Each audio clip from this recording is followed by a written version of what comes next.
Graça e paz a todos. Amados, a pergunta da inscrita. Oi, bom dia.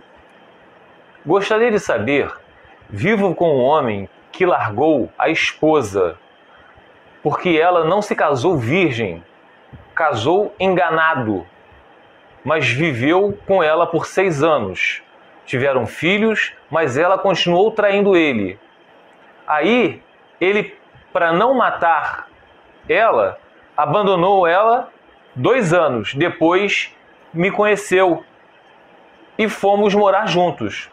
Tivemos filhos e agora que estou sabendo a verdade, por favor, minha resposta se é adultério e se ele se divorciou dela faz anos.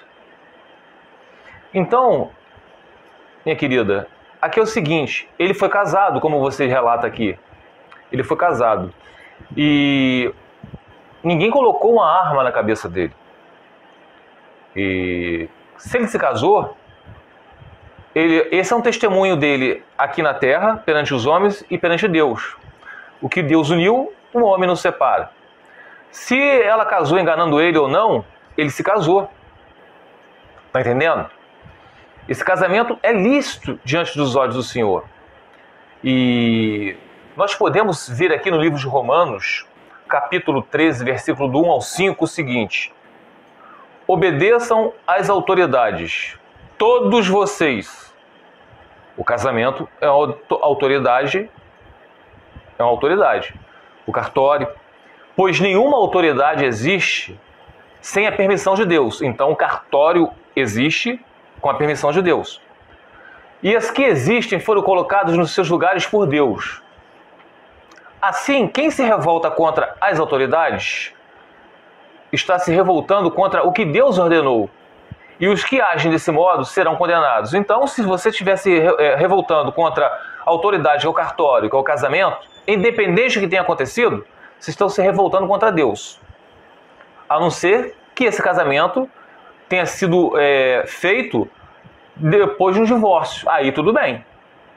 Porque o divórcio nunca foi aceito por Deus. Continuando aqui. Somente os que fazem o mal devem ter medo dos governantes, e não os que fazem o bem. Se você não quiser ter medo das autoridades, então faça o que é bom, e elas o elogiarão. Porque as autoridades estão a serviço de Deus, para o bem de você. Então, aqui, quando a pessoa se casa, isso é para o nosso bem. Para termos aqui na terra direitos entre marido e mulher, e perante Deus, o direito de se deitar um com o outro. Porque quem faz sexo antes do casamento é fornicação. Porque as autoridades estão a serviço de Deus para o bem de vocês. Mas, se você faz o mal, então tenha medo, pois as autoridades, de fato, têm poder para castigar. Elas estão a serviço de Deus e traz o castigo dele sobre os que fazem o mal. É por isso que vocês devem obedecer às autoridades, obedecer o casamento, a certidão de casamento, o cartório. Não somente por causa do castigo de Deus, mas também porque a sua consciência manda que você faça isso. Então, pelo fato dele ele casou, mas ela o enganou, dizendo que ela era virgem, mas ele se casou com ela, é a esposa dele. Aí eu te pergunto, quem sabe se Deus não fez com que ele quisesse tratar com esse homem, esse coração duro dele? Porque ele se divorciou dessa esposa dele porque ela mentiu para ele. Então, primeiro ali, que ambos têm que se arrepender dos seus pecados. Não é somente ela. Não é somente ela que errou ao mentir. Ele também, porque ele tem um coração duro. E você ainda falou assim, deixa eu voltar aqui. Você comenta assim, que ele queria matá-la. Isso para você ver que esse homem precisa de restauração. E depois de 2 anos me conheceu e fomos morar juntos. Morar juntos, olha a fornicação. Morar juntos. Tivemos filhos e agora estou sabendo a verdade. Por favor, me responda se é adultério. É óbvio que é adultério. Você, minha querida, que está vivendo com esse homem, mesmo se você se casar com ele, se ele se divorciar e se casar com você, você vai estar em adultério. Estando casada com esse homem ou não, ou vivendo junto, você vai estar em adultério, porque esse homem é casado.